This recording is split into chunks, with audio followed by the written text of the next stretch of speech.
राज्याचे उपमुख्यमंत्री आणि शिवसेनेचे नेते एकनाथ शिंदे यांच्या विरोधामध्ये कुणाल कामरानं त्याच्या शोमध्ये जे आहे ते आक्षेपार्ह कविता जी आहे ती एकनाथ शिंदेंवरती सादर केलेली होती आणि त्यानंतर कुणाल कामरावरती गुन्हा जो आहे तो सुद्धा दाखल झालेला आहे। मात्र कुणाल कामराच्या विरोधामध्ये राज्यभरामध्ये आंदोलनं होत असताना पुण्यातल्या खरं तर एकनाथ शिंदेंच्या कार्यकर्त्यांकडून आपण पाहतोय की एकनाथ शिंदे यांच्या समर्थनार्थ ही बॅनरबाजी जी आहे ती करण्यात आलेली आहे आणि बॅनरवरती कुणाल कामरानं ज्या आशयामध्ये खरं तर एकनाथ शिंदे यांच्या विरोधामध्ये जी कविता सादर केलेली होती अगदी त्याच पद्धतीचा आशय जो आहे तो एकनाथ शिंदे यांच्या समर्थनार्थ आपण पाहतोय की बॅनरवरती जो आहे तो कार्यकर्त्यांनी लावलेला आहे। आपण बॅनरवरती जर आशय पाहिला तर आपण पाहतोय की बोलने वाले बोलते रहे वही काम करता जाए, ठाणे की रिक्षा चेहरे पे दाढी, हाथों में भगवा आया है, अशा पद्धतीची कविता जी आहे त्या बॅनरवरती सादर केलेली आहे आणि dedicated two common man.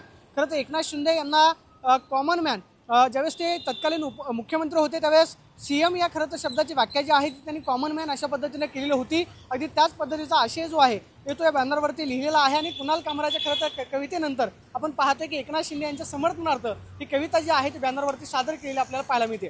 Camera person Abhijit पिसेसोनी, प्रदीप कापसे, TV9 मराठी, पुणे।